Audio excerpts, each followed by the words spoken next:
Om Loga Samasta Sugino Bhavantu. Loga Samasta Sugino Bhavantu. Loga Samasta Sugino Bhavantu. Om Shanti Shanti Shanti Hari Om Tatsat. Namaste everyone. Welcome to our closing ceremony of the monthly Women's History Month celebration. It's an annual program. We had a beautiful International Women's Day celebration on March 9th. And every week we had our own programs and we had partnership programs. Everything went well. We believe we have to treat women equally with respect and love and care. We implement in our organization, Value Your Community. Value Your Community is an NGO associated with the United Nations Department of Global Communications and accredited with the UN Economic and Social Council since 2021. It's my great pleasure to welcome all of you to this closing ceremony. Tomorrow evening, we'll have a wonderful Indian vegetarian dinner at the restaurant. Those who are able to join, please join at 5 p.m. Here I like to invite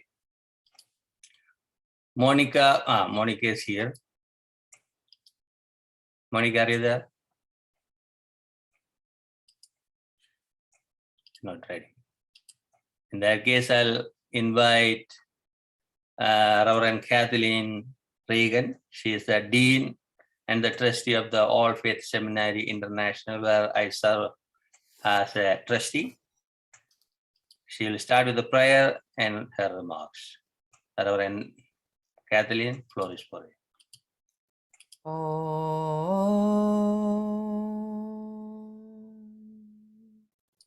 Good morning, everyone. It's a delight to be here with you to present a prayer for our closing ceremony to honor women and all the work that they do and will do, and all the suffering that has taken place on our planet over the course of time. Let us come together with one mind, one heart, with a sense of renewal in the one power and one humanity. May all forms of violence and exploitation against women and girls cease and be eliminated. May God the good and merciful purify the minds of those who oppress, for those who violate the weak and vulnerable girls and women, and promote peace in their mind, not fear. Peace is a reflection of spiritual consciousness. It begins in each person by their deep intent and cultivation. May women focus on cultivating internal peace, which can then be taught and spread to their children, their families, their town, their state, and beyond. I want to read something to you that was written by Marie Smith Jones, chief of the Eyak Nations in Alaska. This was written in the late 90s. I pray that all people of the world will start learning to love each other again. It is time to let go of our hate and put God, love, and respect back in our hearts. Let us let go of yesterday and look to the future. And when we look to the future, we have to focus on our children, the young girls, the young boys. This is where it begins. This is a beautiful little prayer that was written by an 8-year-old girl, Kyla Spencer, from Friends School in Colorado. I love this one. Keep your heart clean with peace. Don't get it dirty with greed. It is not too late to clean it. So simple, so pure. And this one was from a young girl, age 19.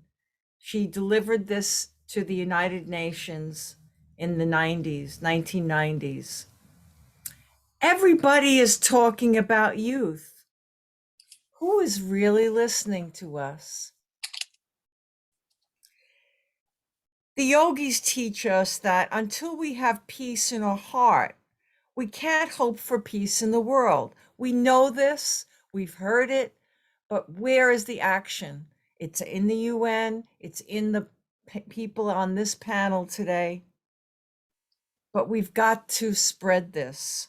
And I feel we've got to reach our young children. The role of women in the home is of vital importance to instill and cultivate discernment and peace thinking in the minds and hearts of our children. Mothers can teach their children to resolve conflict within their home quickly, without feeling threatened, without feeling that someone will hurt them. May families learn to discuss problems freely, openly, and constructively. Avoid criticizing one another and abuse of any kind. Let us affirm the truth, the perfect oneness and love we all can have within ourselves and share. This is from the book of Philippians, chapter 3. Brothers and sisters, join in imitating me. This is Jesus talking. Join in imitating me and observe those who live according to the example you have in us. And therefore, my brothers and sisters, whom I love and long for, may joy and crown stand firm in the Lord in this way, my beloved. Isn't that beautiful? That's from the book of Philippians. And may we be united always in prayer, in emotional strength, physical strength, and peace. Namaste. God bless you all. Thank you. Thank you, Reverend Kathleen, for this wonderful prayer and the remarks. I am so happy you are part of the World Yoga community as an advisor and my friend and colleague in the seminary. We had beautiful years, last 10 years, more than 10 years. Thank you so much. Yes. Thank you. Thank you. Now I'd like to invite Dr. Frank Kaufmann, the founder and president of the 12 Gates Foundation and the advisor to the Value community. Frank Kaufmann is one of the religious faith leader over 40 years working for the interfaith harmony and dialogue around the globe. A pioneer in the field. Without delay, I would like to invite Dr. Frank Kaufmann. Floor is for it. Thank you, Guruji.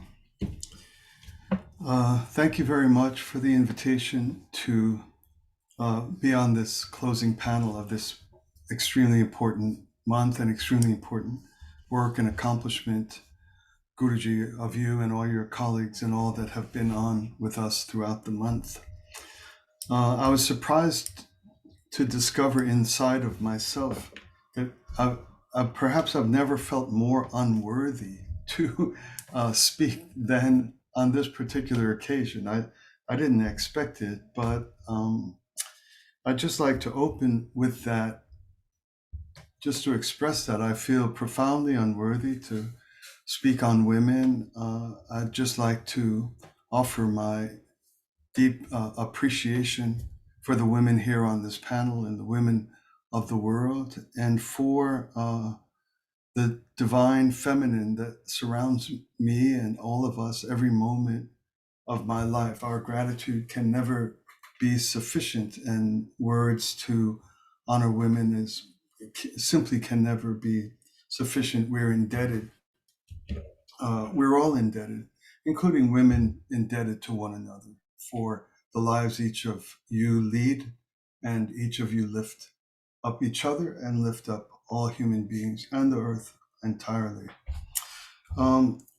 Tragically, we are in perhaps the single most confusing moment in the history of gender. Surrounding us is a genuine descent into horror and confusion, in which there is a concerted effort to undermine the capacity to account for or identify what a woman is. We know that women and the feminine are a direct manifestation of God. And anyone committed to making it hard for us to see God in this way is on the path to causing great difficulties for everyone in the world and for the world itself. I don't think any of us would have trouble to affirm unequivocally, is it helpful to live properly if you're able to identify the difference between water and strychnine? I would say yes. I would say no one would give you any trouble to if you insisted that you cannot live properly if you can't identify the difference between water and strychnine, although in thousands of ways they look identical. There's much about them that are identical. Similarly, could one say that one can live freely, properly, abundantly, without being able to identify the difference between basil and poison ivy? I wouldn't recommend any human being try to get through life without being able to recognize those differences and live properly in relationship to them. And yet our culture is moving toward the celebration, literally the celebration of not being able to identify the difference between a man and a woman. This is more important than basil, and as important as water, the difference between men and women. Who can help give the world its balance, its much needed balance? There's not a moment of my life in which the feminine is not aiding my life. Every breath I take, one of them is in, one of them is out. Every breeze that falls around me, some of them are feminine, some of them are masculine. All that I am is that. If religion does not have a vital role to help the world find its moorings now, what good is religion, honestly speaking? We can dream about God, we can dream about our future afterlife. But if religion cannot help us in a time of profound threat to the deepest aspect of our being, if I think about my mother, I think about my sisters, my physical sisters, I think about the ladies all around me who have educated me, who support me or work with me, or for whom I work. If people want to threaten what those relationships are to me, I'm distressed by that. And for me, religion and spiritual life is the deepest root of where we find our hope and our correction and our clarity.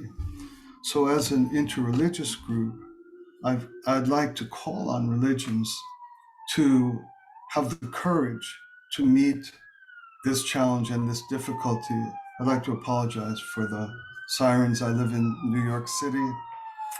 My friends always say, "Are they coming for you, Frank?"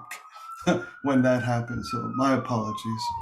But try to concentrate on the point I want to make. Religions themselves must take responsibility for bringing this fundamental truth. However we do it, I'm not going to advocate political or cultural positions here. I'll leave that in the hearts of all listeners. I just want to, but as another way I'm troubled is I went to the scriptures and I went to the literature to try to find what in religion celebrates and brings forward the clarity of this all-important basis of our lives, the male and female relationships.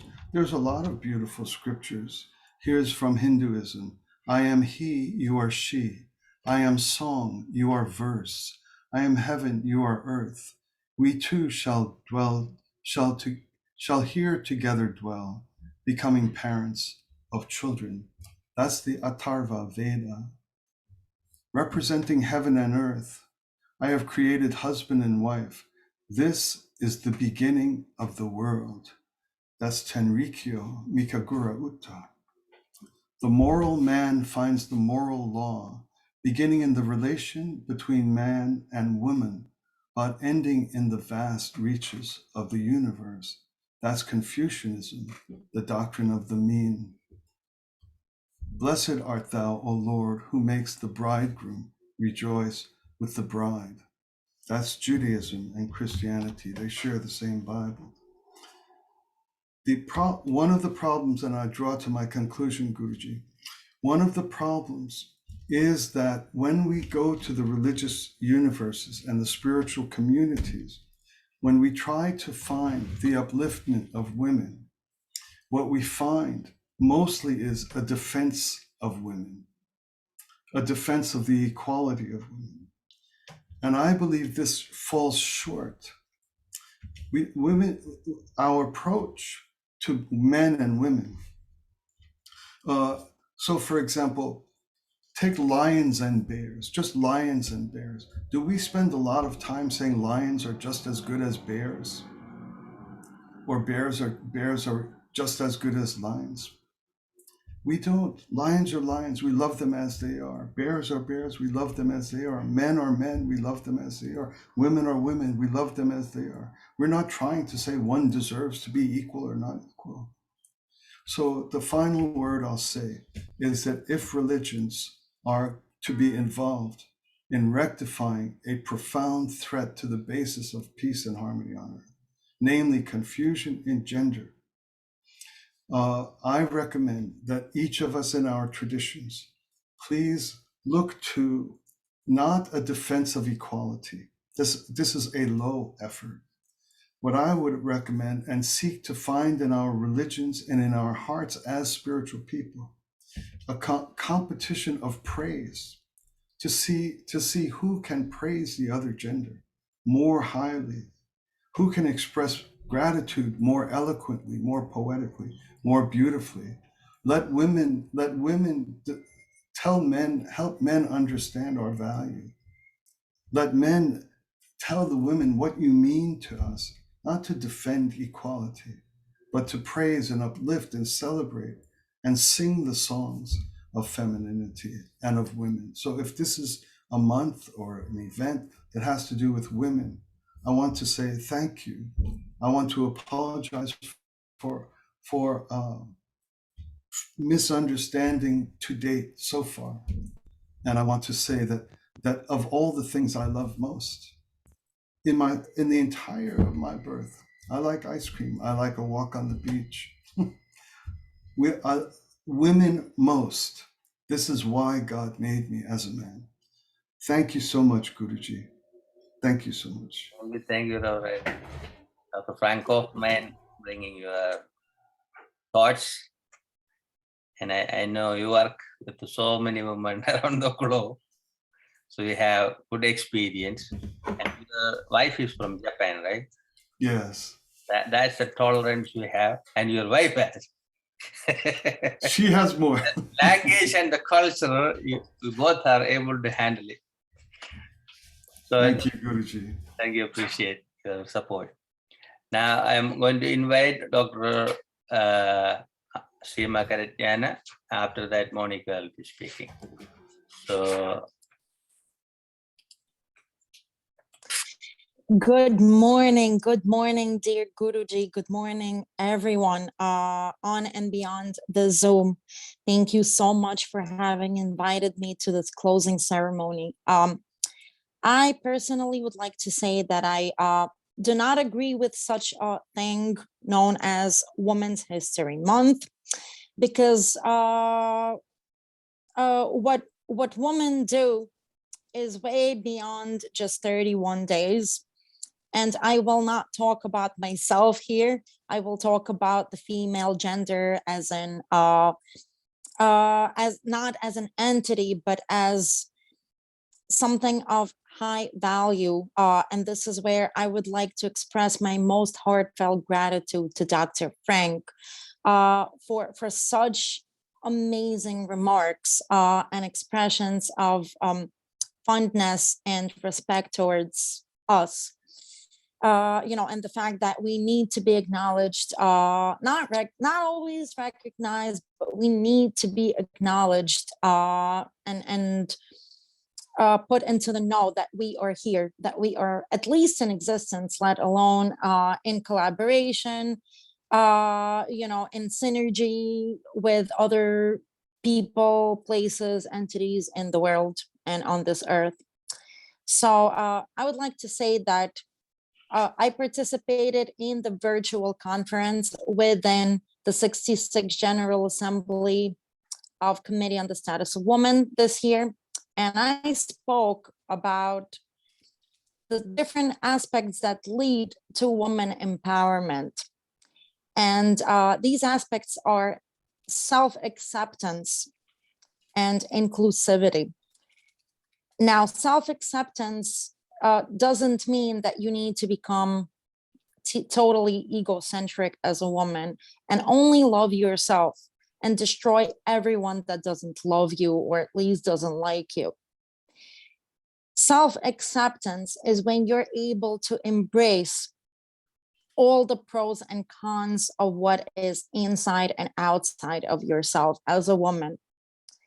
Not all of us consider ourselves or each other of a perfect body shape or perfect facial features or perfect hair color, eye color, complexion, and so on and so forth.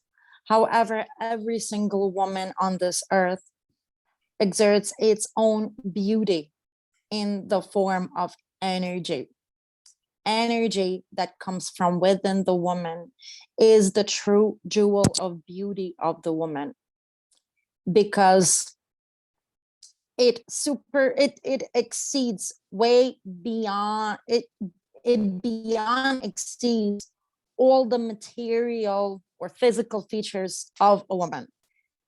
So in that particular sense, we need to make sure that women are taught how to accept and embrace themselves, no matter what complexion they are, no matter what shape they are, no matter what others think of them. It doesn't matter. What matters is they are them. They are the building blocks to what makes up this earth. Because after all, we are the ones that are bearing life. We are the ones that were given the privilege and the honor to bear life on earth, which means not until we start accepting ourselves and embracing ourselves will we be able to carry out the functions that we were given the privilege to carry out on this earth.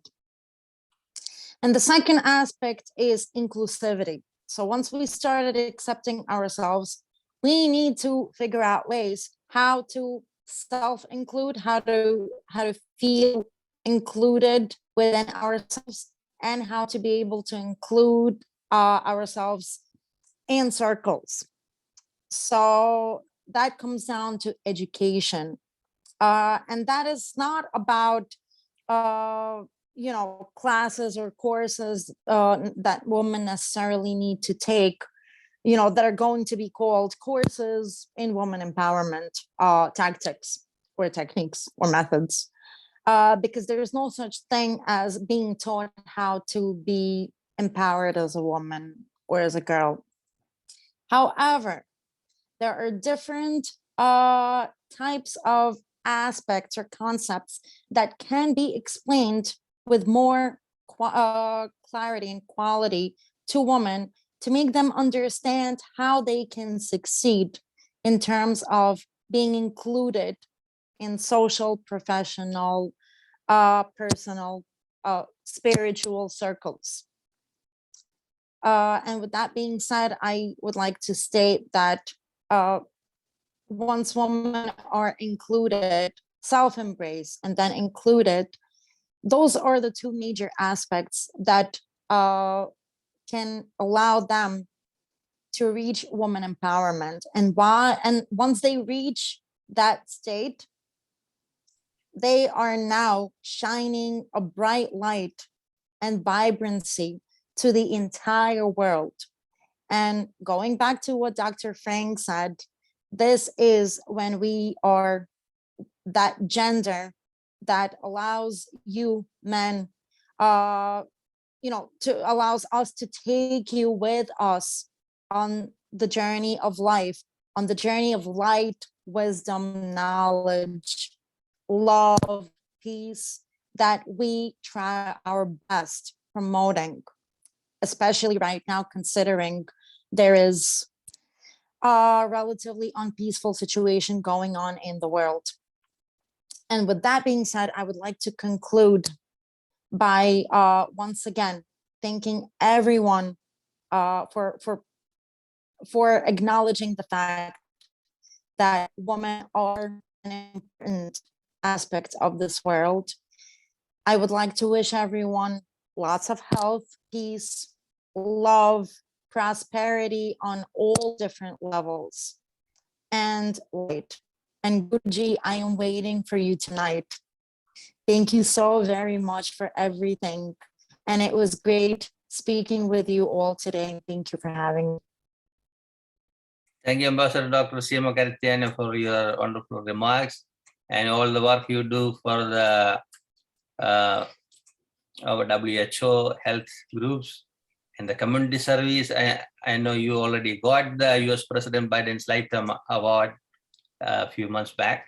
Today evening, you are going to get another award from the Assemblywoman in Brooklyn. I'll be there. So thank you for your yes during this busy time. Thank you.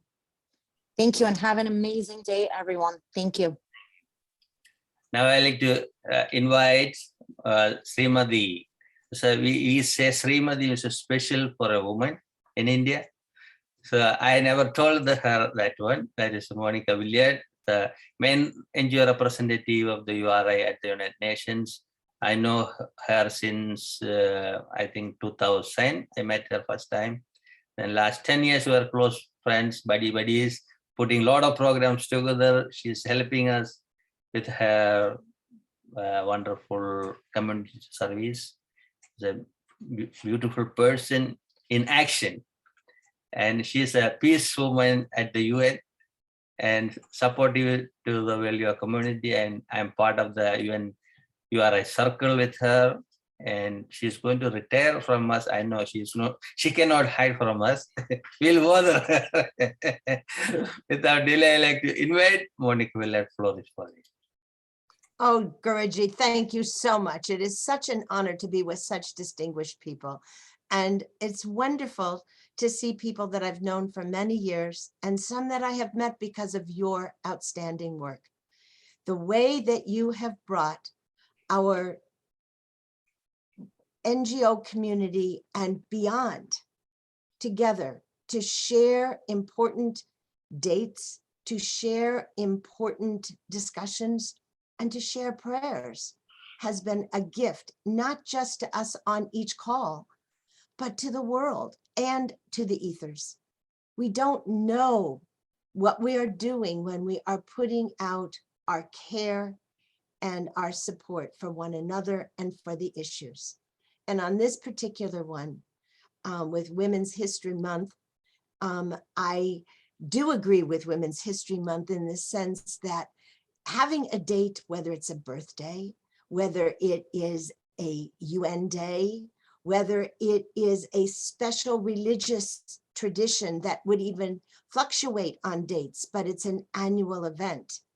It just highlights it in a way, not that to diminish it throughout the year, but to give us a goal to consider as we move throughout the year. And I think that women's history has not been taken into account in so many ways, because if you read most history books, it is told by wars. It is told by conquest. It is told in a way that the victors always come out the winners. And it is time that we realize that history is multidimensional. As somebody is having a conquest in a war, someone else is working to save that family at home. And whether it means almost starving to death because there aren't the people that do the jobs like the farming at the time that needs to be done, or because the military has come in and destroyed places. It is the women who have been responsible for holding the families, the communities, the traditions together. And we don't hear those stories enough. We don't hear how people have had to subjugate themselves because a conqueror has taken over their house and they have to live with the enemy, but they have to be who they are just to keep their children alive. Women have made compromises throughout history, and many of them aren't even discussed. And some of the ones that have been used as a weapon of war, such as rape, such as violence, such as just the degradation that a conquering person will put onto a community. It's been absorbed. And what we really need to hear is not just the pain, but the glorious way that people have grown out of that. When you hear the survivors from the Rwanda genocide who have suffered in such horrible ways, I don't hear the horror stories. I see where they have come since 1994. And I have been so blessed to have families, true members of my family, live through this. And I just wonder what it takes. And I'm glad I haven't had to personally experience some of it. What does it take to take in such violence and hatred and emerge to be a loving, kind, caring mother? I'm referring specifically to my dear daughter, Jacqueline Mirakatete, who has, some of you have had the good fortune of hearing at times, and to have grown from a 9-year-old during the genocide to a lawyer, to a mother of 2, to an active person spreading love. What does it take for women to live through and to grow together? And I think it takes that love not just for yourself, because that's the conqueror. That's the powerful in some ways. They do love what they're doing sometimes, or they find some sort of self-aggrandizing by having power over. But the people who've had to move into a shift, they know that one, they are connected to something bigger than who they are. That life source itself, that many of us call God, or divine being, or divine spirit. There are so many names. And that diversity in the names just reflects our culture. But that love and connectedness is in each one of us. And so if there is any way to add that direct connectedness to this conversation, and I'm looking at Peter's beautiful peace lights and the rippling of the light, and that whole connectedness through the spectrum, which is also the spectrum of light and the spectrum of God, and or this majestic being. We are a part of a universe that we don't understand, but we are called to live to the highest of our ability.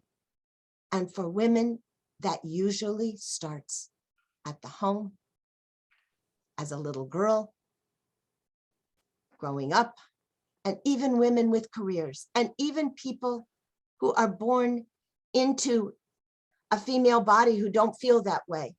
And there's so many questions that Frank has brought up in where feminine and where women are. And I just want to say, everybody has that divine connection. And when we find that, we get the pleasure, usually, of connecting with other people who feel that connection. And I just want to say thank you, Guruji. Thank you for bringing us together today to honor not just Women's History Month, but to acknowledge the importance of women and the divine feminine and that feminine part of every man, that we need this energy, we need this connection, we need one another because we are in a transition time.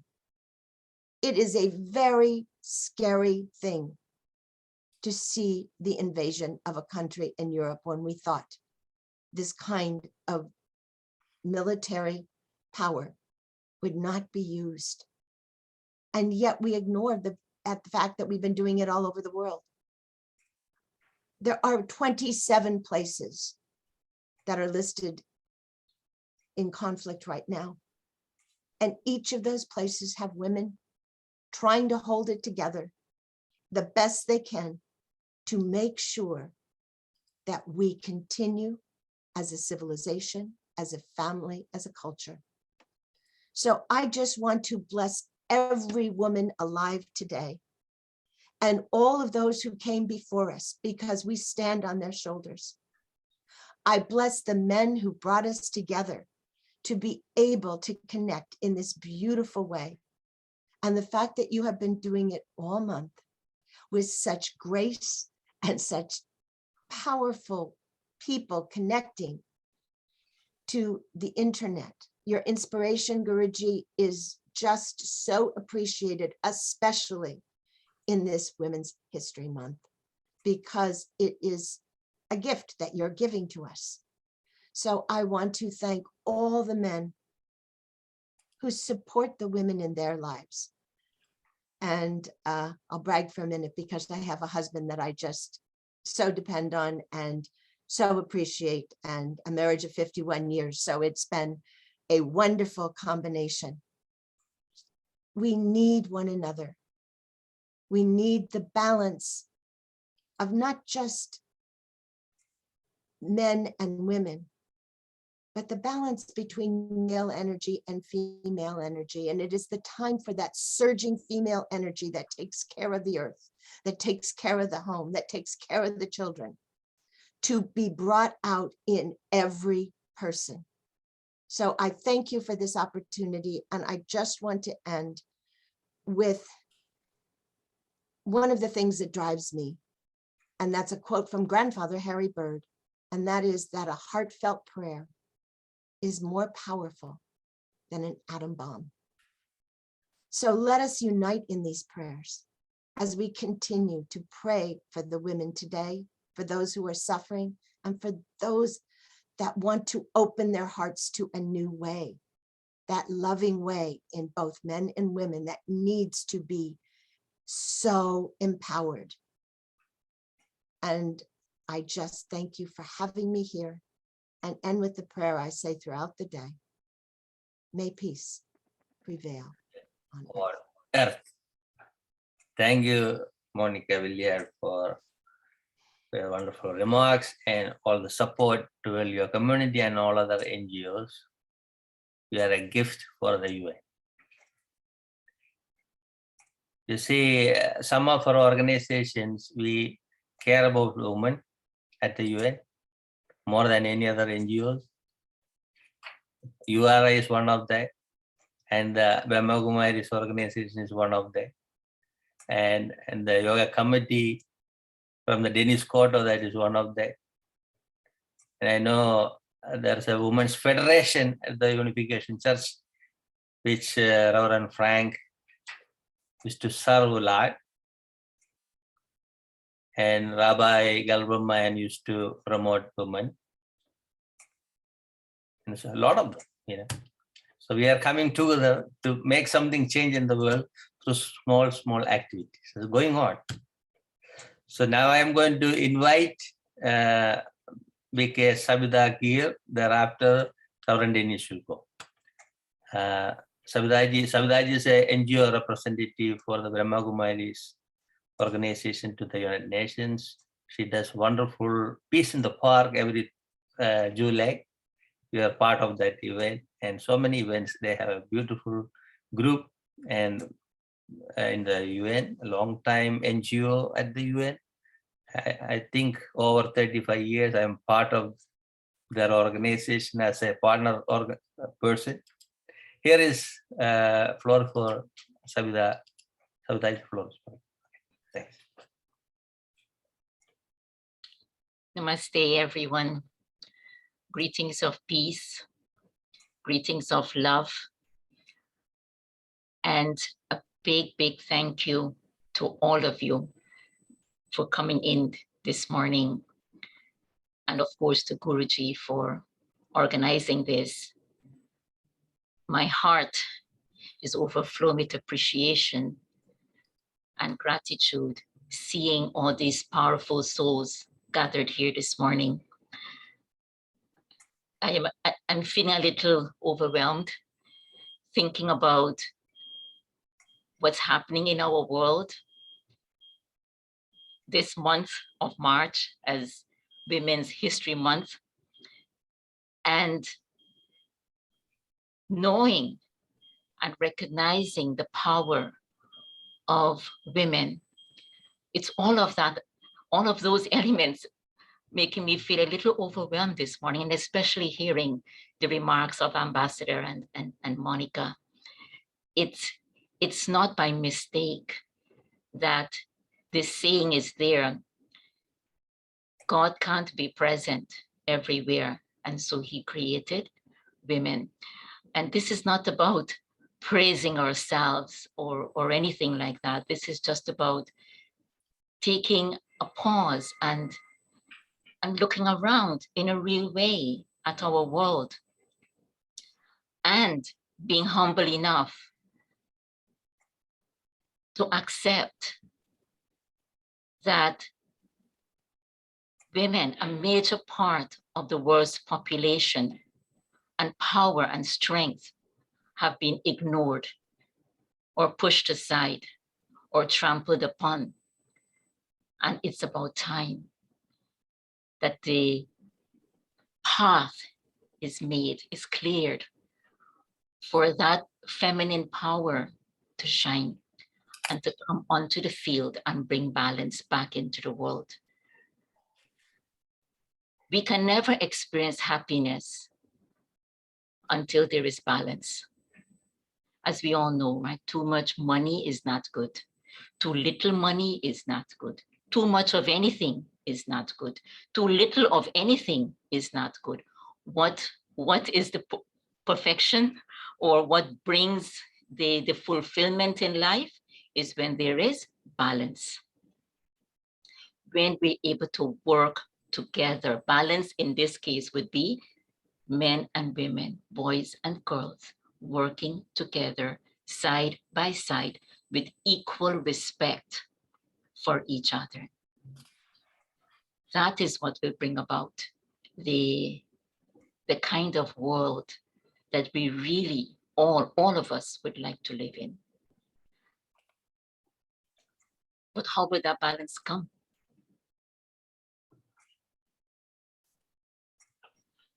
So I was thinking about that, and we also at the Brahma Kumaris are a group of us are exploring this concept of Shakti. You probably, some of you would have heard Gayatri also recently making some reference on this. And so we're exploring this concept of Shakti. And I thought, why not today again?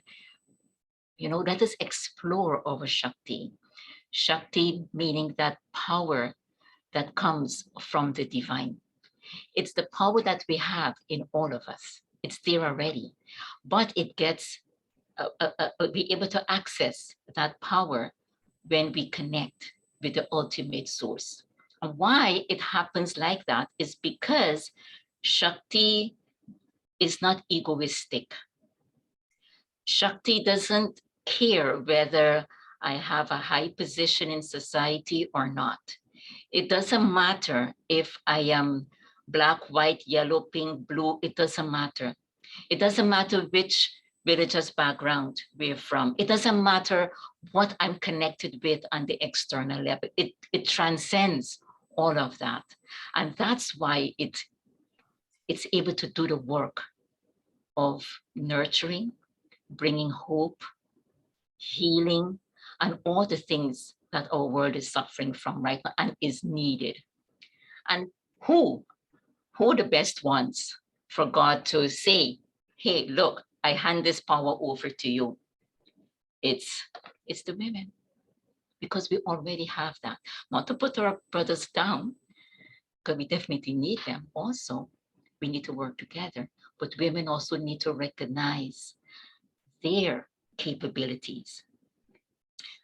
I'm saying this because many times we feel that we are not good enough, or we feel lesser than, and sometimes we're not sure of our worth. And this can happen to anyone, male or female. It happens to human beings in general, but more so among our sisters. And so is to recognize our value, our worth, and step up with love, with humility, not with aggression, but with self-respect, self-worth as to who I am and what God has. I'm saying the word God because I feel safe to say the word God in this gathering, but God or the divine or the ultimate source, whatever feels comfortable to you, to access and open our hearts and allow that power, that strength to emerge and flow into everything we do, because it's a strength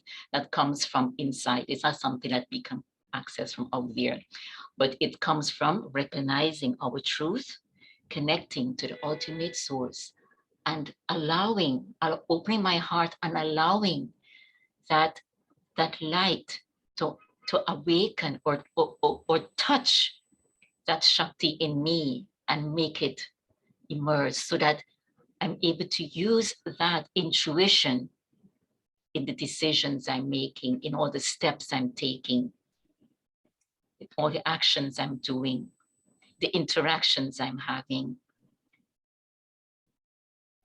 And the feminine energy is gentle, is very nurturing. But when Shakti is with it, there is an underlying current, a power that just makes things happen in a smooth way. Things just happen. And I would like to read a little excerpt from Dadi Janki. And some of you would know Dadi Janki, some of you probably met her. For me, she's a Shaktist. For me, I see her as an embodiment of Shakti, or a display of what Shakti should look like. Because when Dadi is present, things happen. Things really happen.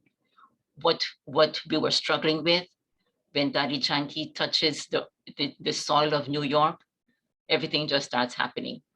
So she comes with that. And so I take this opportunity to share a few words of Dadi as a closing. We can maybe close our eyes or go into that moment of quietness within as you listen to these words, and just feel your own Shakti emerging inside. By the way, Dadi Janki is the former head of the Brahma Kumaris, who passed on 2 years ago. She was 104 at that time. So these are Dadi Janki's words. The community in which I grew up did not accept that women should perform any task outside the household. That was many years ago, but things have changed since. I, however, did not wait for the change. I ardently wished to work for humanity's improvement, and that's what I set out to do. The world has never asked women to help solve the problems. Instead, the world turned to the great authorities and scholars and those in power. That was a crucial error. Me, my strength came from my relationship with the divine. That gave me such internal power that I was not intimidated by social convention. The spirit was strong, and so I withstood all external pressures and influences. This is called Shakti, the power that comes from God. We all have it in us, but it is in the connection with the divine that we're able to access this. Now let's take 30 seconds of silence where we all turn within and connect with the source beyond, opening our hearts, inviting the light to come in, touching that inner power as I realize and recognize my true value and worth.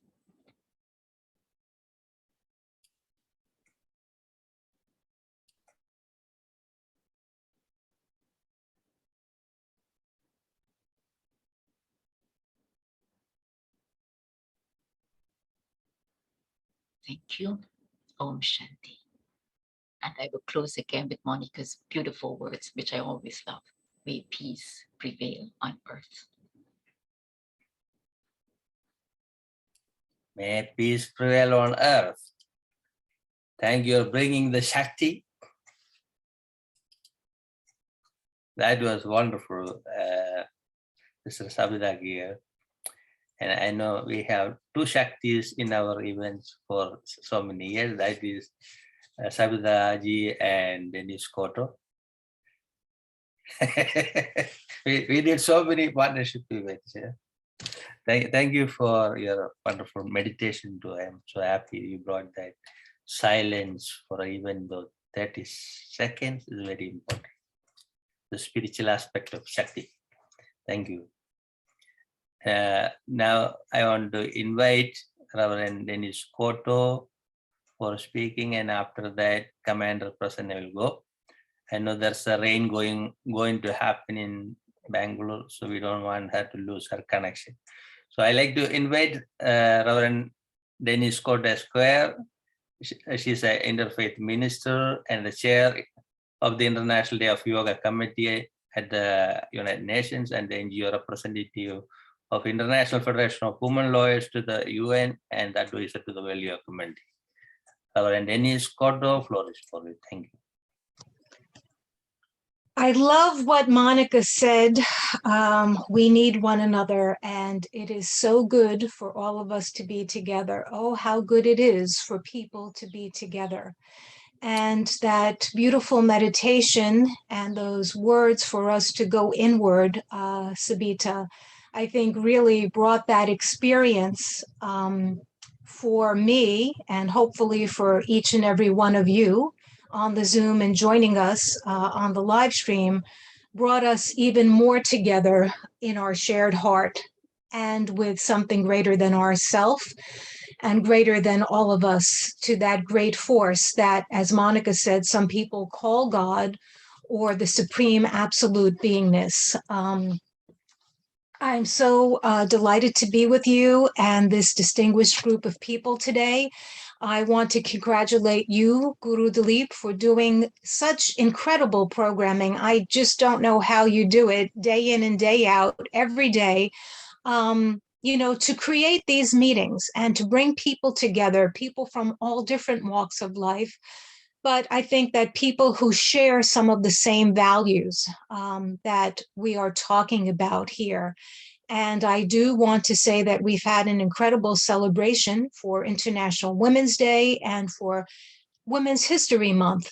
And for those of us who, and many of us are here today, and we recognize each other's faces, who have had the privilege to do advocacy work at the United Nations, within the UN system, within the global arena, to really understand and come in contact with the faces of the world's girls and women, and to know the impediments that they'd face, all the different kinds of discrimination and violence that prevent them from fulfilling their potential and experiencing human dignity, right?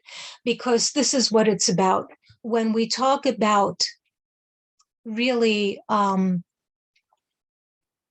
advancing the status of women and girls, we can't not talk about experiencing human dignity, human rights, and the fundamental freedoms that are our birthright.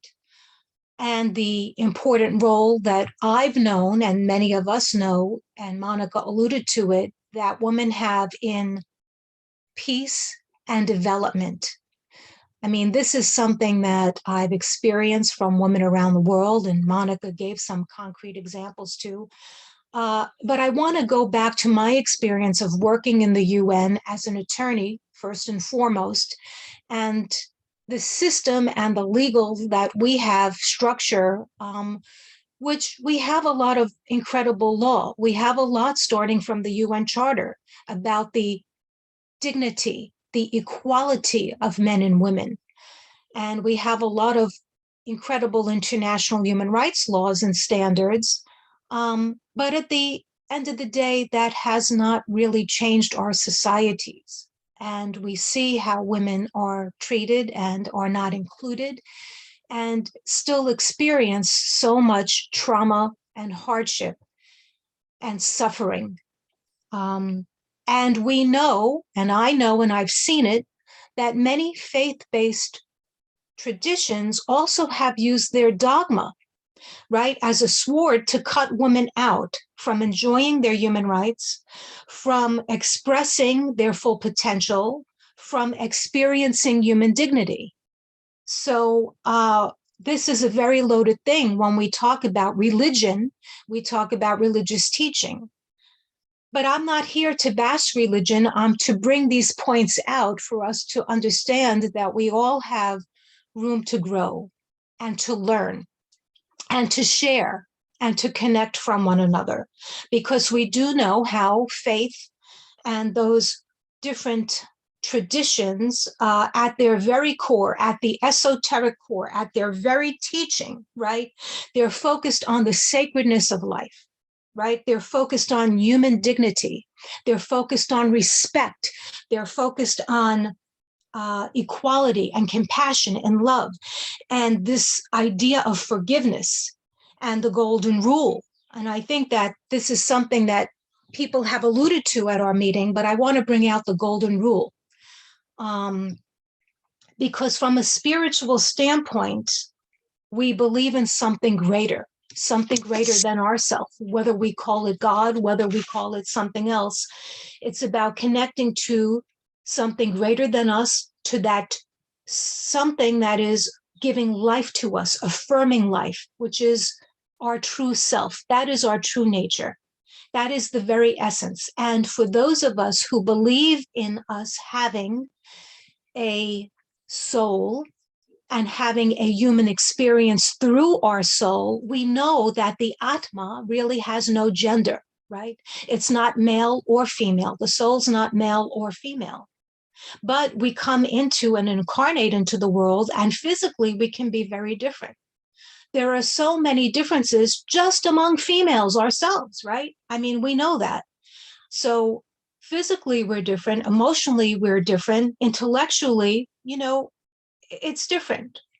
But from a biological standpoint, and we've heard about this from another speaker, the ability, the capacity of women to give birth to life really mirrors that divine feminine power.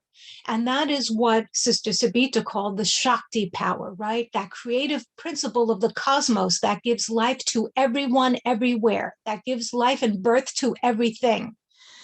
And this, I think, is something that we can all strive to understand better. I'm striving to understand this better. And I bring this up because it's about such reverence for life and reverence for the way we care for each other, the way we care for our animal companions and for the earth, and the way we deal or we try to understand human suffering better. And the person who embodies, in my mind these days, I'm thinking about it because he recently passed, who embodies this is a man who many of us know. He received the Nobel Peace Prize, Archbishop Desmond Tutu from South Africa. He headed up the Truth and Reconciliation Commission in South Africa. He did so much work to promote the rights of women and girls within the UN system globally. We know that he is someone who believed in human rights and the dignity of each and every person. We know this from his work with apartheid, right? Talk about inclusion, talk about forgiveness, talk about someone who had a wide open heart.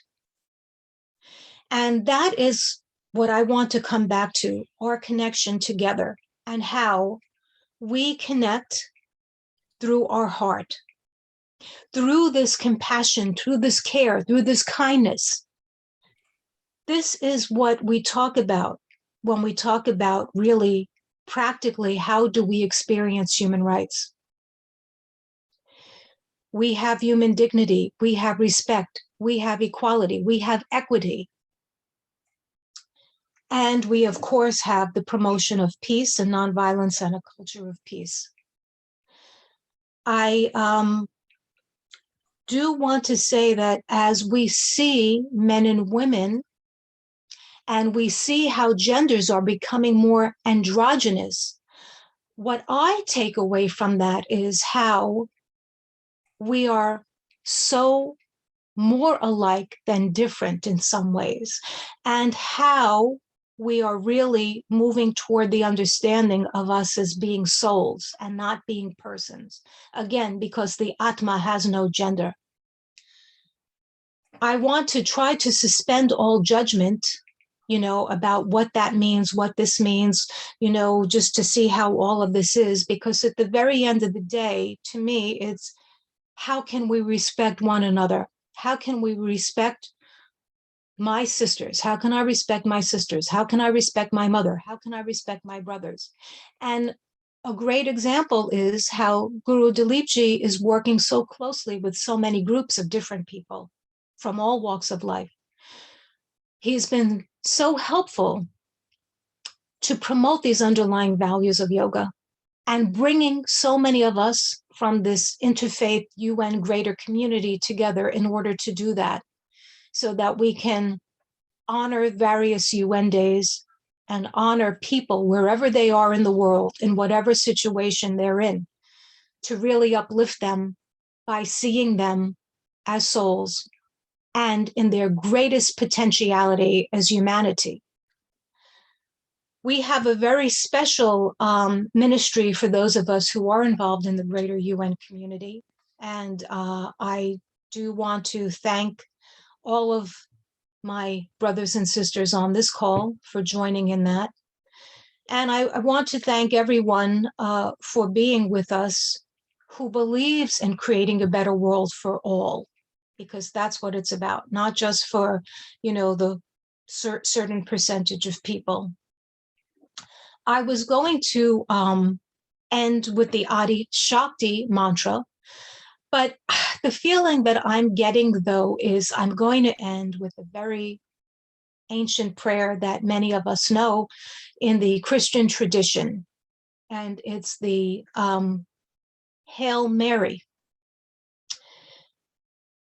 And people can say Ave Maria, Salve Regina, but I will go with the English words. Hail Mary, full of grace, the Lord is with you.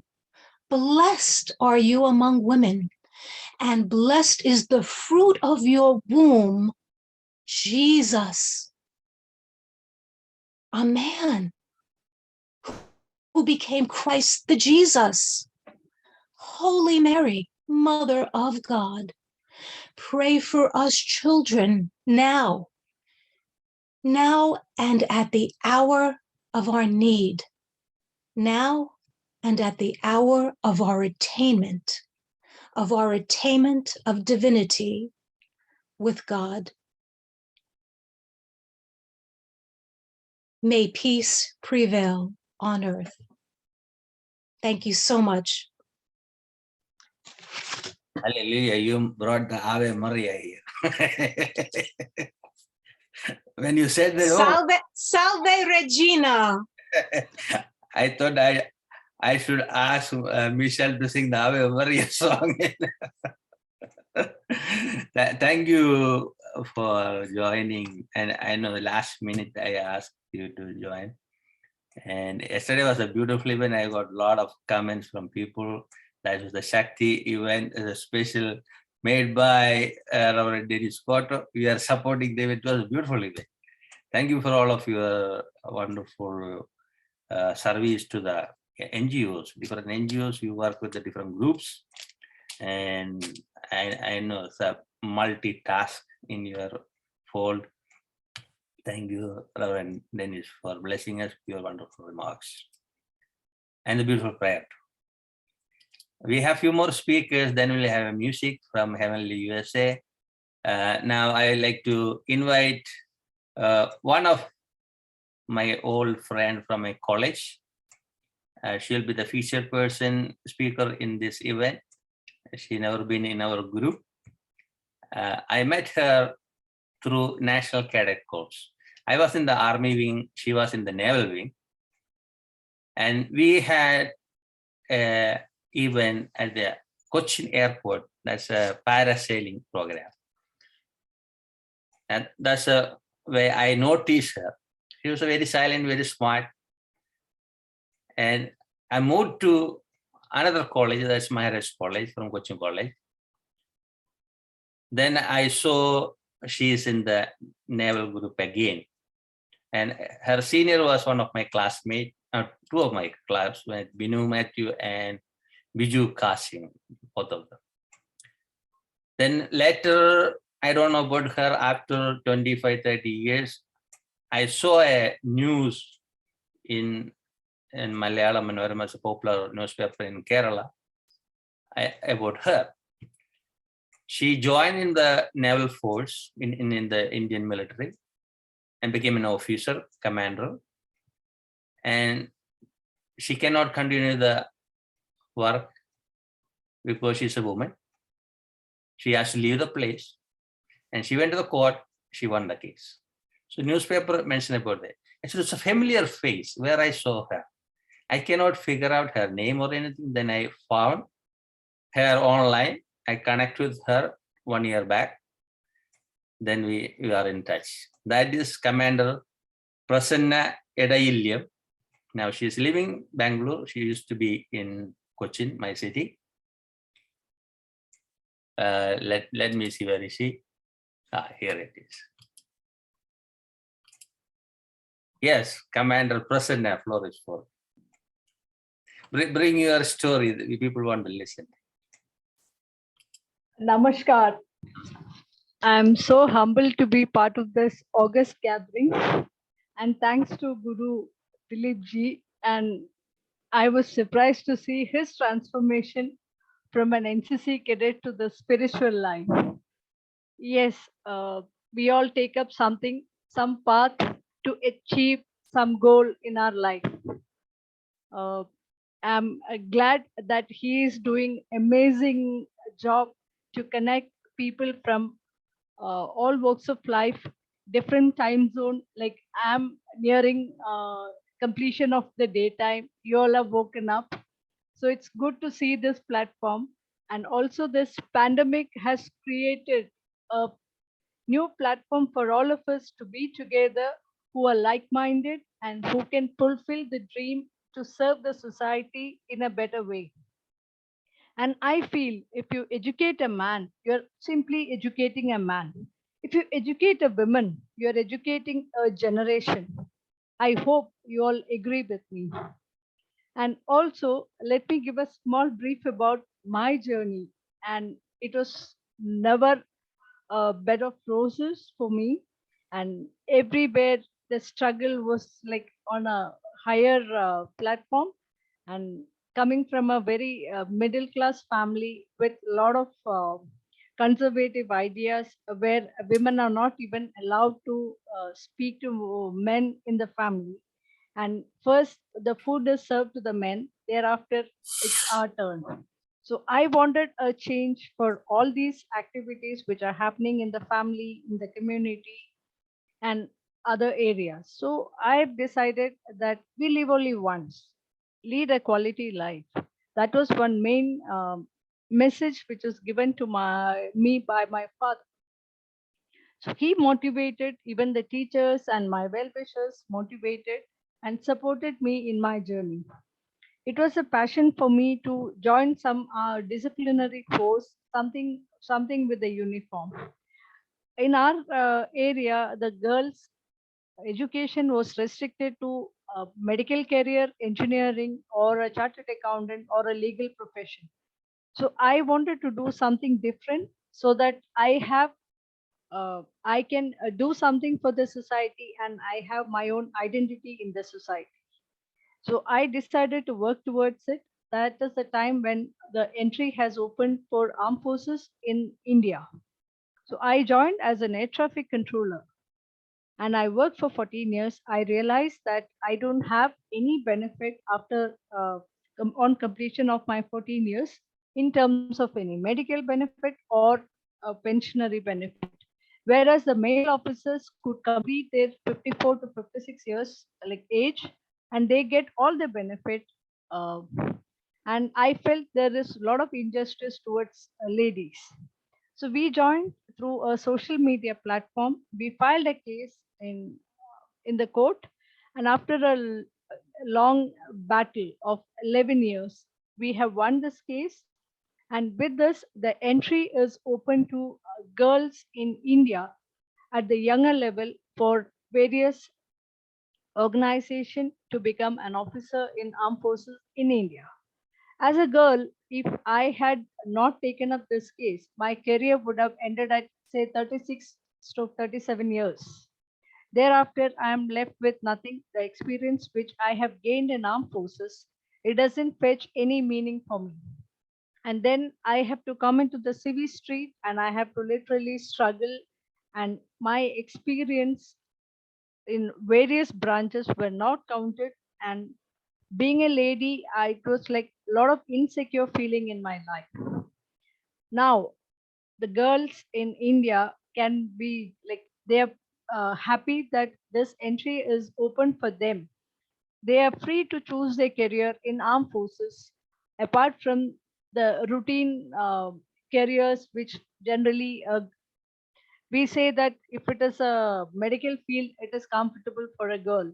If it is an engineering field, it is comfortable. But let me tell you, the girls from India have done extremely well. There are girls who sail on board a merchant ship. They travel around the world, and a few girls from Indian Navy, they have gone for the circumnavigation in a sailboat.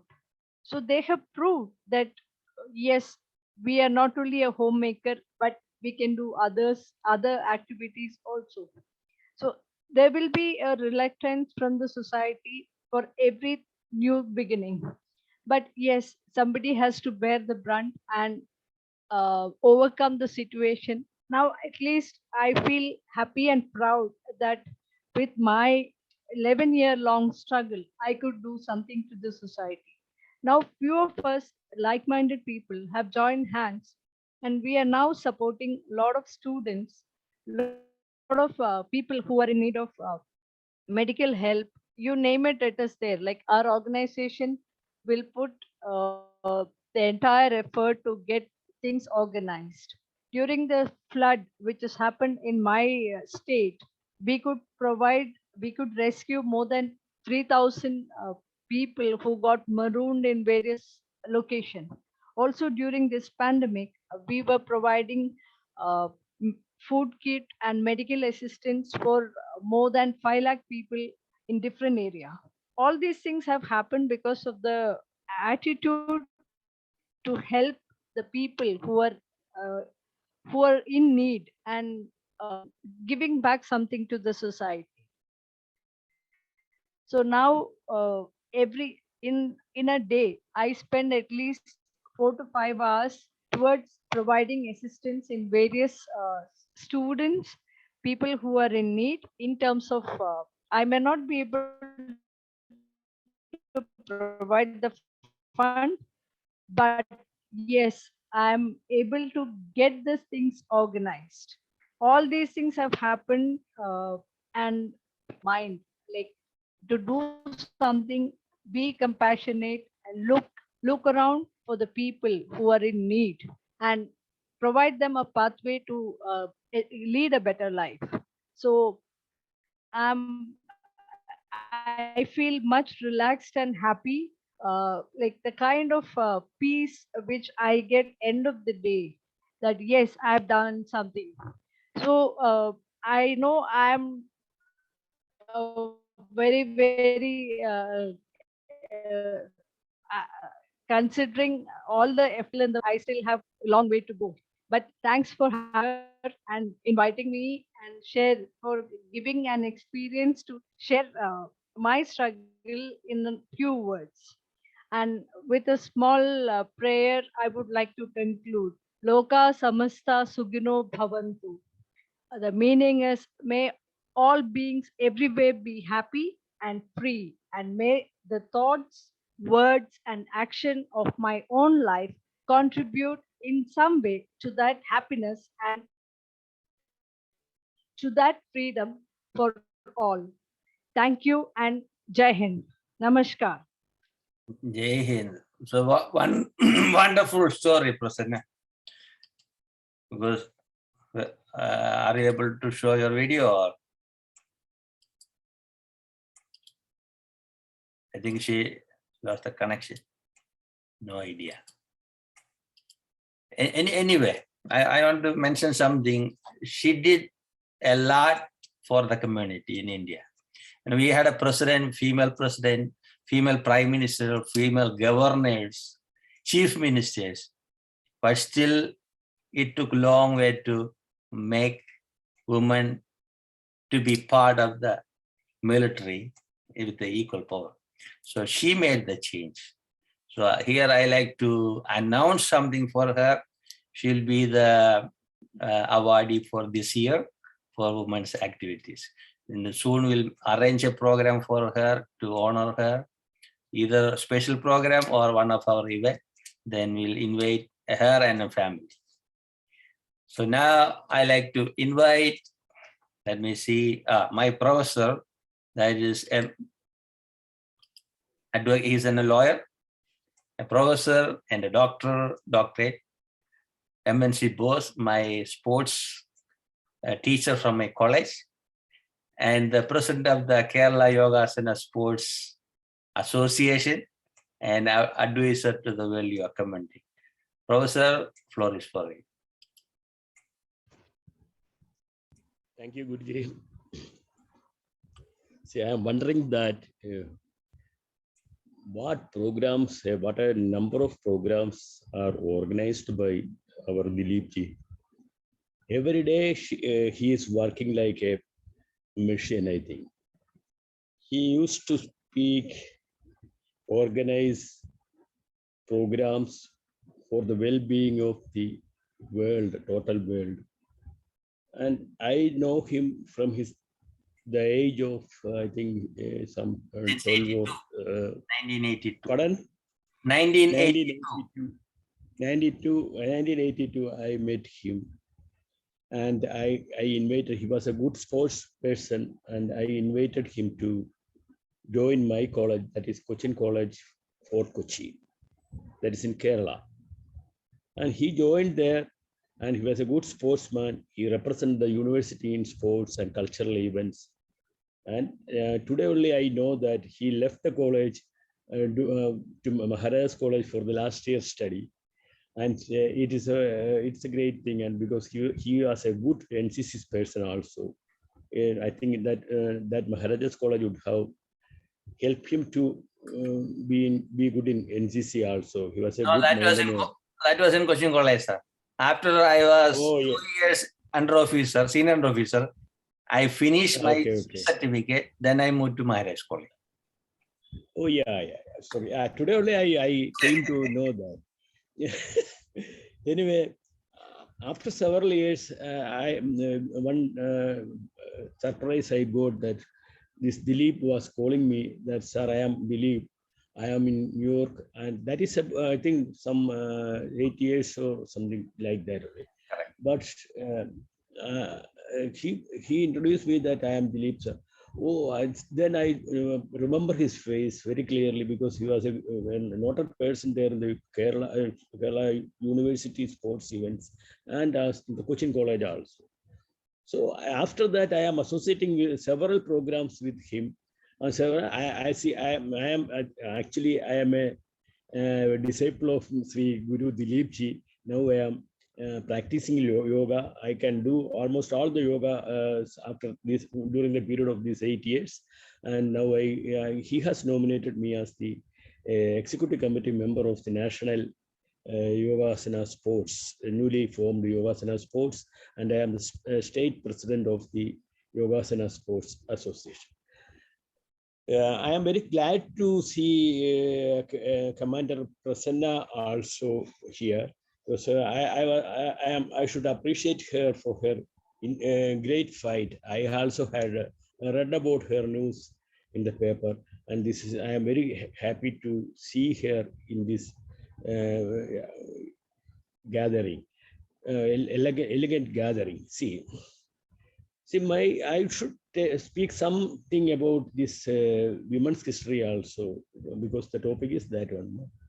In Kerala, as you all know, that before nearing about 20th part of the 20th century, there was Marimakkathayam. Marimakkathayam means that is a practice of giving the property to the sisters, relatives, or the female children.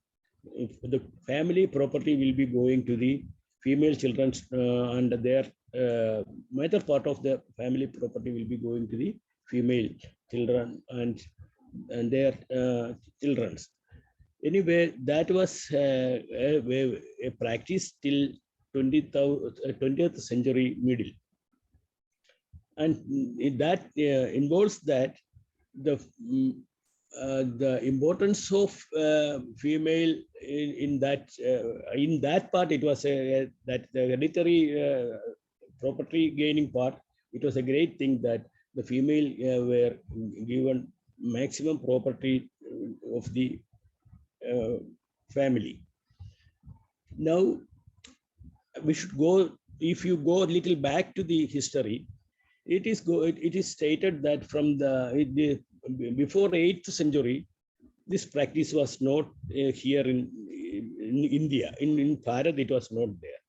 But in almost all the countries that was there, that practice was there.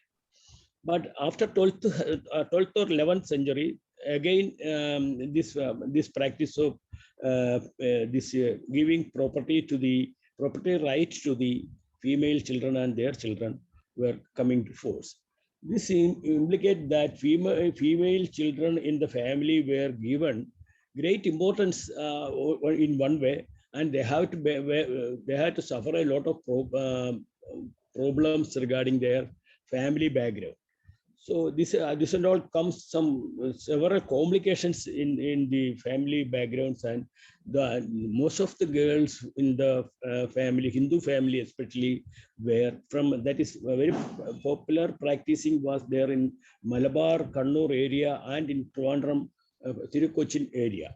And in the middle area was not, I think, they were not practicing that one.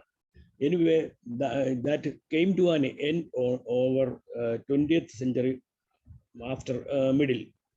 Now the property right and everything is going to the children of their parents only. But there was one good thing on that day was there was a joint family relationship was there.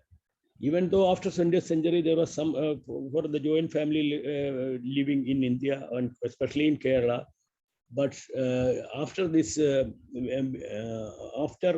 before 20th century middle, this was prevailing that the joint family will be there, and most of the this male participants, male family members, asked to go for fight. That there was a fight between Chera Mughals and these Chola, two great kingdoms of Dravida community, Dravida era.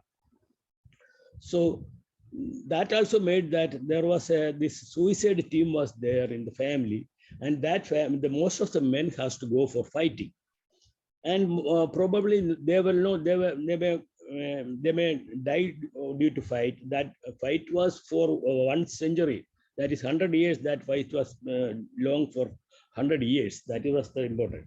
So this practice came very clearly because the men were not be in the family to look after the family. They may go for fight and die. So naturally, the property of this family will come to the female child. So that was the practice there. Now everything is changed. That as Dr. Commander Prasanna told, now the female child in Kerala especially are very powerful, very, very powerful. In anywhere in the world, we cannot find such powerful ladies, because the present children, I am dealing with students. That is why I am saying that I am dealing with most of the students. Even now, even after retirement, also I am having contact with the present youth. So most youth people, the present that new gen youth girls are very powerful, and they are moving alone everywhere. They can go any country. Even my daughter also is doing the same thing. As I know that she is very powerful. She's just like a man, I think. And most of the girls in our area also like that. Most of the families, Trivandrum is a little bit a reserved area, but even then the people are girls in Toronto also very modern, and they are modern in the sense they are courageous. They can do things, and they are able to do. They are able to look after themselves. That's the main thing. No, they don't need a help from their child, husband, or father. That was the old concept. When a girl is born, she has to depend her father first, and after that she has to depend her brother, and after that she has to depend her son. That was the condition previously. Now they are not depending anybody. They can live their own life. Now I should say that there is a big relationship with the mother. That is an umbilical cord relationship. But whereas with a father, only blood relationship. You should understand that what is the difference between umbilical cord relationship and the blood relationship. That is very important, that we are the part of our lady. Always the men will be a part of a lady, and we have to respect them. We have to honor them. Then only the God will appreciate you, and the blessings of the God will come to you. Let me stop with this. Guruji, thank you for inviting me to talk.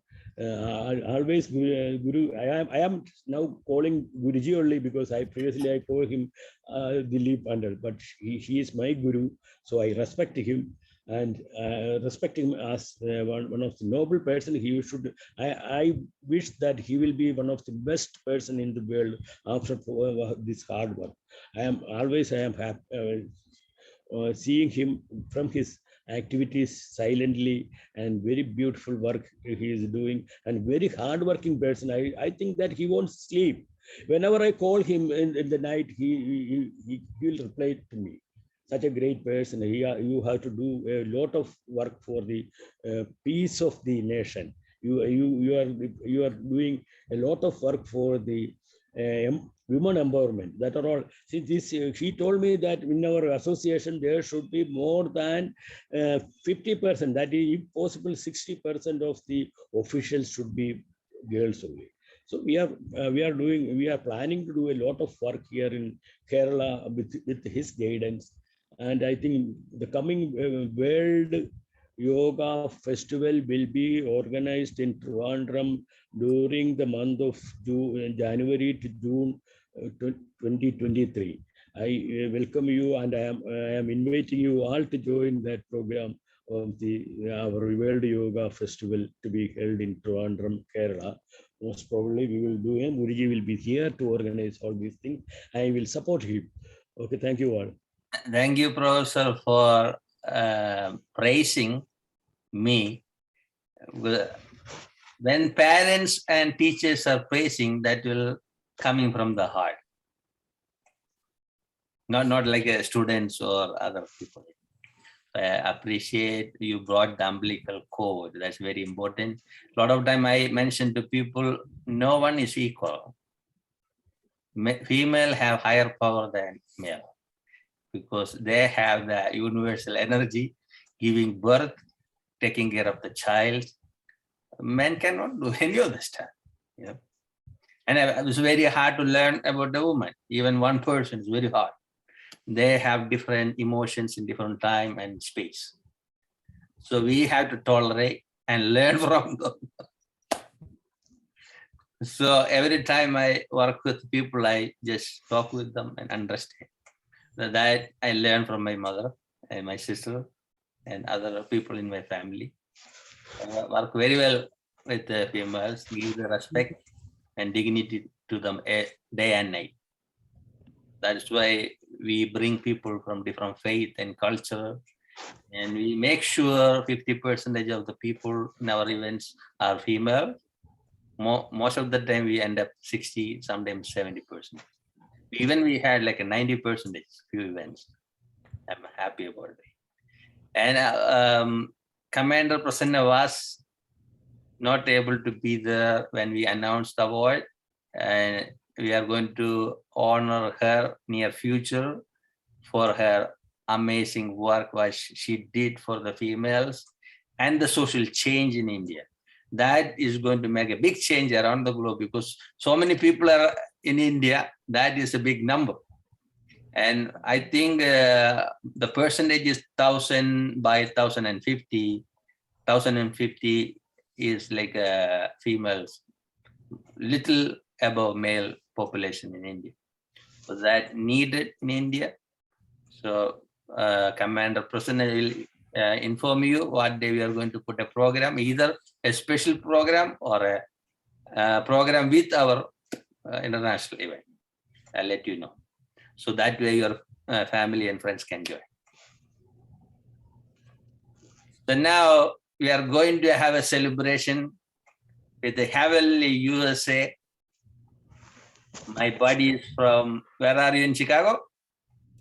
Yes, from Chicago. Hello. Are you going to sing and bless us with a beautiful song? Yes. Ready? Yeah. Floor is for you. Hi, we're Heavenly USA. We're a young missionary group. We're from all around the country, and we travel around the country to communities and to share and inspire and awaken all of the young people. I'm so grateful to be here on this platform for Women's History Month. Thank you to all of the speakers.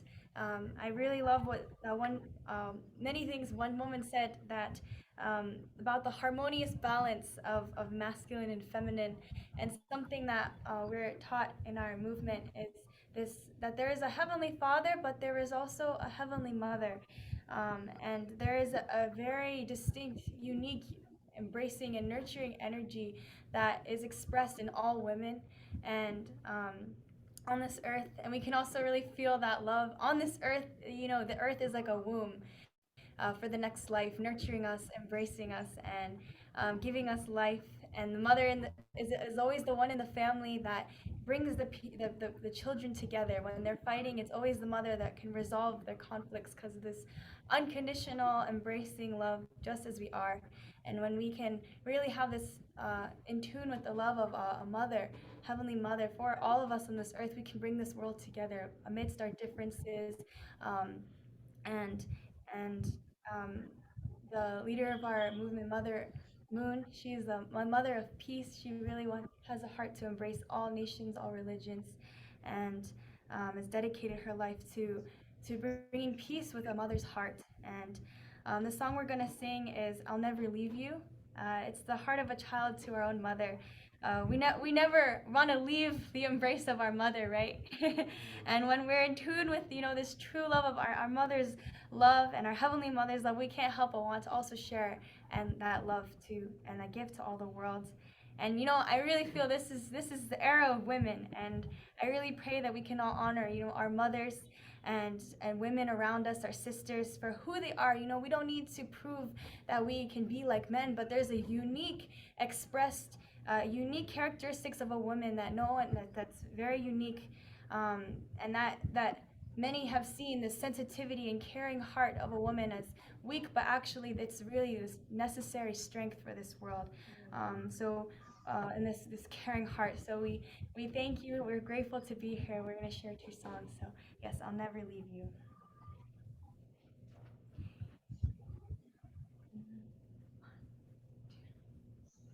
I'll never leave you anymore, for I have found in your bright eyes a river of love, a heart of gold, a peaceful mind, a hand to hold. And what'll I do with this precious gift? Shall I embrace it to myself? Oh no, I can't. I will lose it sure. It must be given if it's to endure. And how will I use this treasured store?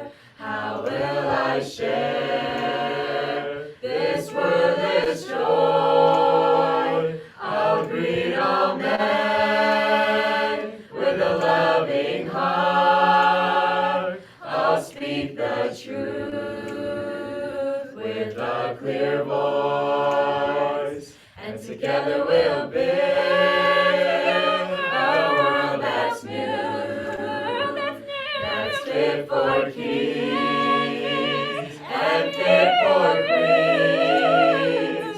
We'll raise them up to rule the land and place dominion in your hands, and together we'll build a world that's new, that's fit for kings and fit for queens. We'll raise them up to rule the land and place dominion in your hands, and together we'll build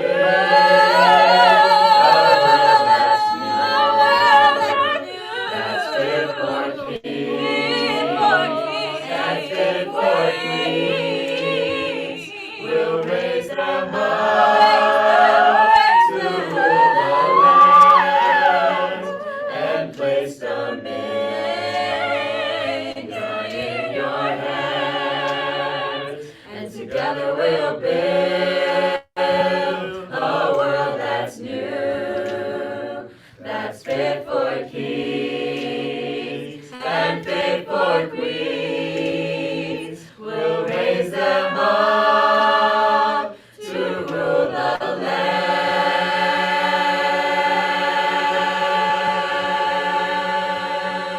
and place dominion, and place dominion.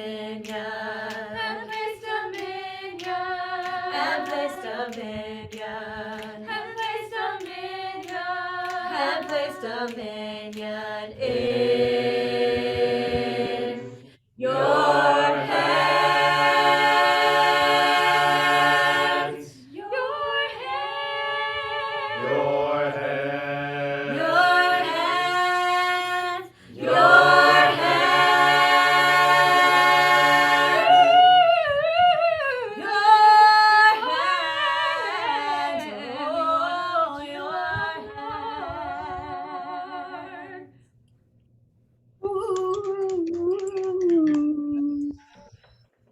wonderful. My God, that was a beautiful one. Did you? So I just opened that link. I'm going to play that one. Okay. Let me see. This next song That's a was beautiful. a Good. creation that we did with the Soul Children of Chicago by Walt Whitman and the Soul Children of Chicago. We did a recording to support the effort in Ukraine, and we Sing for Ukraine was a song and a movement created to raise money for the orphans that lost their parents in war. So this is the song that we were able to create. Yes, and if you wanted, yeah, it's wesingforukraine.com. Yes, thank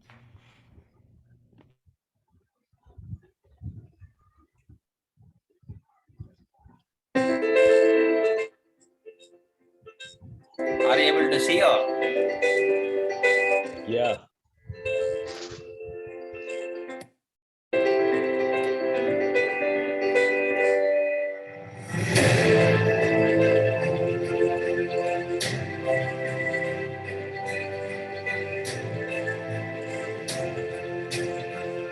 A pregnant woman who was pulled out of the rubble of a maternity hospital has lost her life along with her baby.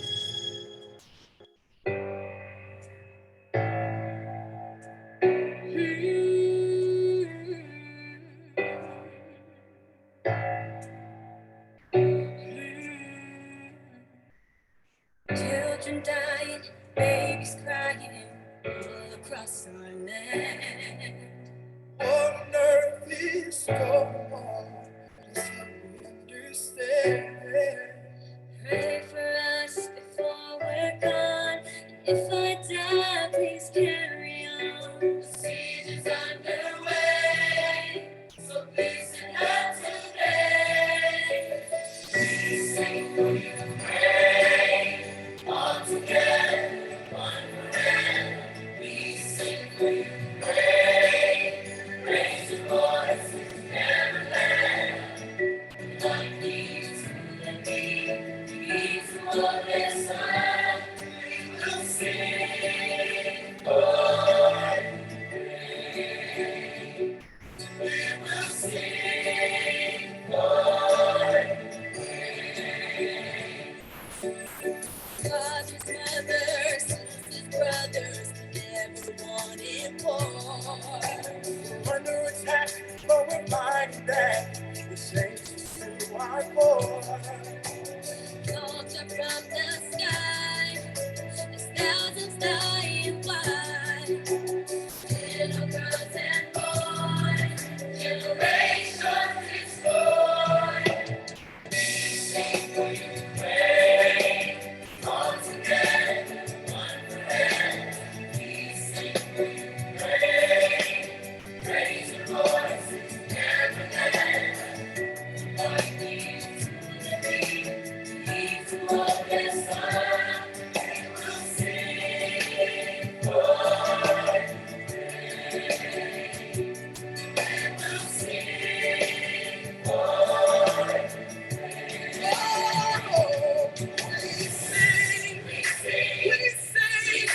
we sing for Ukraine. For peace.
Hallelujah. That's a beautiful recording.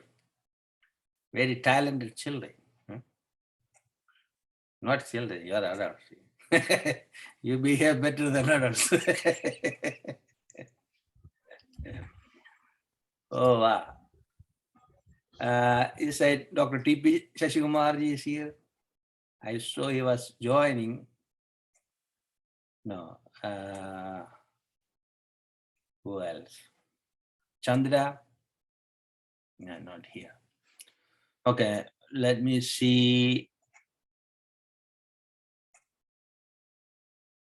Do you have any other song? Heavenly USA? That's it, right? No. Okay, perfect. Thank you, Guruji. Yeah. Thank you, I miss everybody. you, Guruji. I miss you, Guruji. Yeah, we speak in the summer. I'll come Yeah, there. I'm going to the Dominican Republic tomorrow. Let us see. We are coming to New York or Going to Dominican Republic tomorrow. for 1 month, right? For 2 weeks. 2 weeks. Oh. So when you come back, we will see it. Yeah. So just say hola to them. Okay. Okay. Bye, everybody. Arigatou gozaimashita. Now I like to invite Ambassador Chabala for the closing remarks. The long time promoter of Women's History Month and Women International Day of Women Peace, Harmony, Yoga, so many things related with our ambassador. So one of the most friendly ambassador at the UN community. Ambassador. Sorry. Thank you, my brother Guruji, and it's been said, and I agree entirely that you are the great connector. Thank you for bringing us together and connecting us with even new members. Commander Prasanna, you're just a treasure, and God bless you. We congratulate you on your efforts and your perseverance to ensure that justice is done, and your involvement, active involvement in ensuring that our women and girls, and not just in India, but everywhere, will emulate your example and contribute, add on to what you have accomplished. So welcome to our Ford, to our family. It's been a privilege, for me to really associate with Guruji and of course the movement, the organization that he leads, and that's an organization which has connected all of us at the United Nations and beyond. And through him, of course, we met quite a while ago, and I've come to grow in appreciation of his efforts, and also connected me with just beautiful, I'll say, sisters and leaders of faith movements at the United Nations, and also those who are very actively engaged at the grassroots level. This is clear testimony of his contribution at the global level, leading out the principles and the values that the United Nations has been committed to since its establishment back in 1945. And I'd like to say every time I'm able to join the fellowship, I get inspired. Really, it makes me emotional. Inspired to do whatever I can to promote the fulfillment of the rights for women and girls. We now have a framework, as you know, in the Sustainable Development Goals, and in particular, goal number 5, gender empowerment, gender equality and empowerment of women and girls. But this is, for me, and I believe for many of us, especially people who are people of faith, and that is, I claim to be personal faith, is the centerpiece for the fulfillment of all of the 17 sustainable development goals. And the issue of women, and I keep repeating this, of course, that it is the central moral imperative. And we appreciate, of course, all the statements and the prayers that have been shared with us. But most importantly, it serves to remind us of the creation story, which is, in essence, the love story. God created us in his image, man and woman, equal. That's at the very, very beginning. And who are we to do otherwise?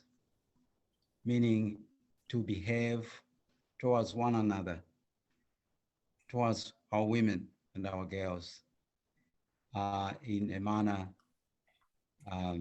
at variance with the essence, the will of creation story. Who are we? And every time at a personal level, I'm reminded of my mother, my older sisters, the siblings. And as I look back, and of course, when I got married, my wife, my spouse, passed on about 12 years ago.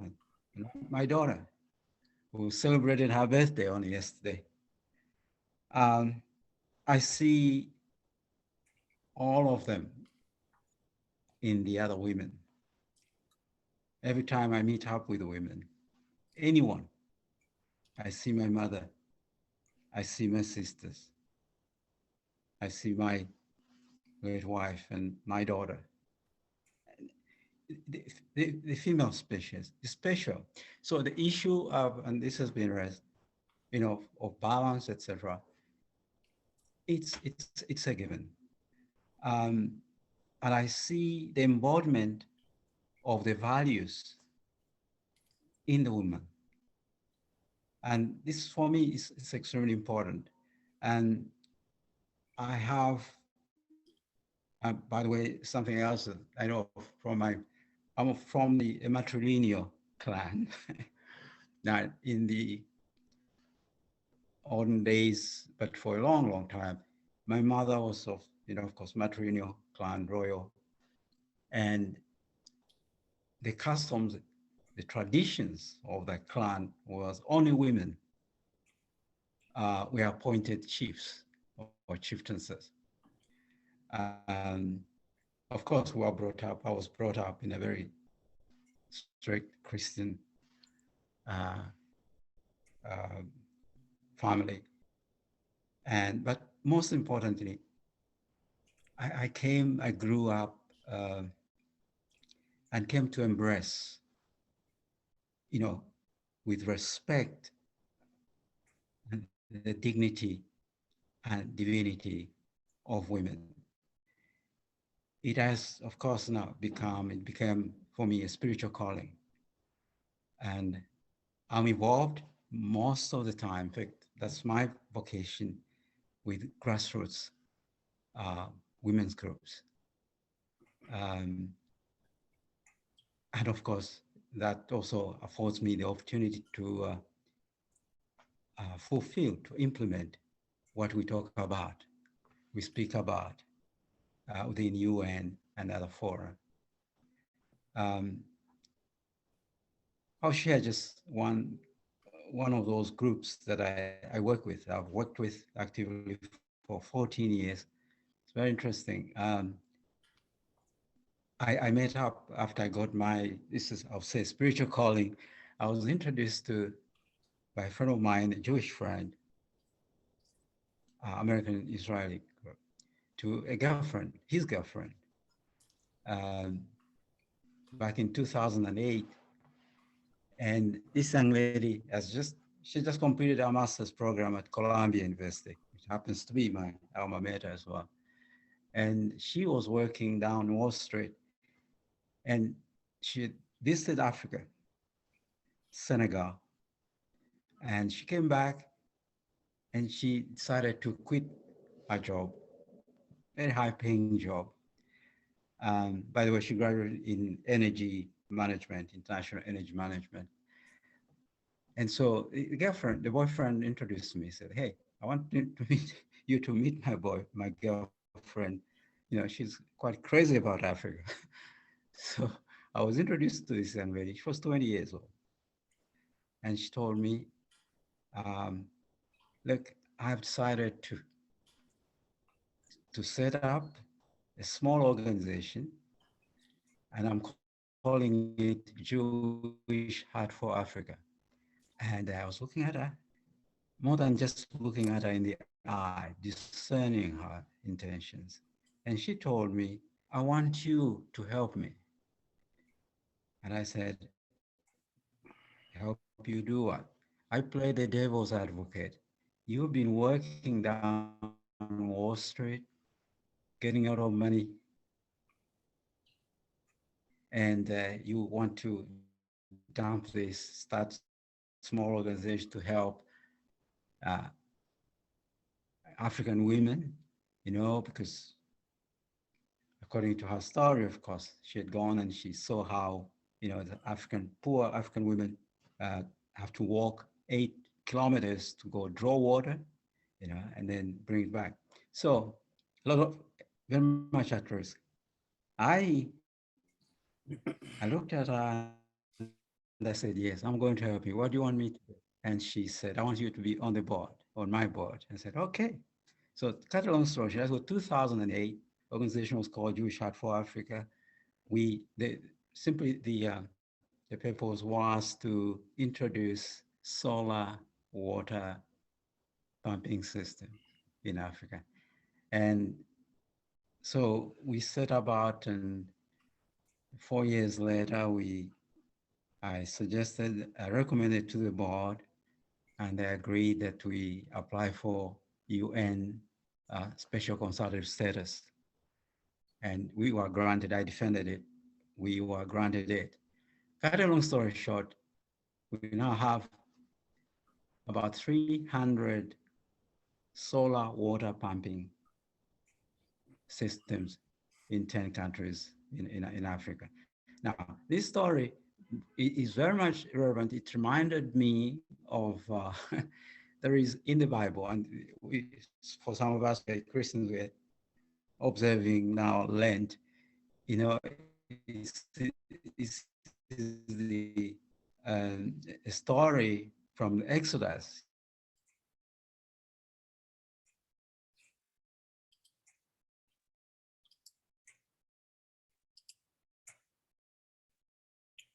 Ambassador, are you there?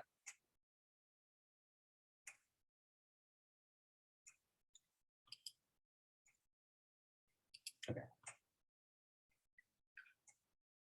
Thank you everyone for joining today and having our wonderful closing ceremony for the Women's History Month and the International Women's Day of the United Nations. And it's not only for 1 month, we have every day events, and women are part of it. This only to give special thanks to women. We cannot avoid them from our day-to-day life. So those who are not supporting women, upgrade yourself. Update your feeding in your brain. That's what I say. You know. So we all had to work together to make the change in the world, or a beautiful life in the world. within short life. You don't have to have a conflict. We have a different opinion, sit and talk, have a chai or a lunch or a dinner and finish it within 5 minutes. Don't keep it for a day, not talking and fighting each other, either husband, wife, mother, father, or children. Conflict is always happening. So we had to learn how to overcome the conflict between misunderstanding. That's a talent we had to earn it. So I hope those who are watching online, we have over 500 people watching on our live streaming. Please share this message to your friends and family and make a change through your actions. I believe we all are divine chosen being on this earth only to love and care, nothing else. Within that short time, just celebrate our existence. We may come from different faith or religion or a culture, doesn't matter. The universe gave us a beautiful life to celebrate. So don't waste our time for any conflict. I'm so unhappy about this thing happening in the Ukraine. So many people are suffering, especially ladies and children. Even I was reading the news and trafficking is happening with the women. They mistreat women so badly that any war happening is happening. So I hope those governments, those who are helping them or the NGOs who are helping them, make sure all the females and children are safe, not end up in trafficking groups. Yeah, I hope the prayers for them. We are limited. We cannot do that much. The political leaders or those who run the country or military, they're supposed to take care of the people. I don't know what is going on. Anyway, thank you everyone for joining and blessing this occasion. I appreciate your support. There's no way more than thank you, thank you, thank you. I love you all. Thank you so much, Guruji. Thank you, thank you. Because of the late time, we were already over time, so we had to wind up. Otherwise, I'll allow everybody to speak at least one. Thank you from Uganda. Uganda, thank you, brother. Yes, God bless you. Maria from Argentina, Isabel from Argentina. Thank you. Yes, thank you from Argentina. Winnie from Thank you for Argentina, Guruji. thank you. Thank you. Reverend Kiris, Dr. Kubal Singh, thank you, thank you. Thank you. Thank you all. Yeah. Thank you, Commander Prasanna. We'll be in touch. Thank you, Monica, Peace Light, Pete Regina, Reverend Kathleen, Professor MNC Bose, Winnie Parth. Thank you all, Aradi, Parma. Thank you, everyone. See you very soon. Thank you. Thank you. Good night. Next event will be April 22nd, our annual Earth Festival. Thereafter, June, entire June with the yoga events. Thank you, Monica. See you on Friday. Thank you. Thank you.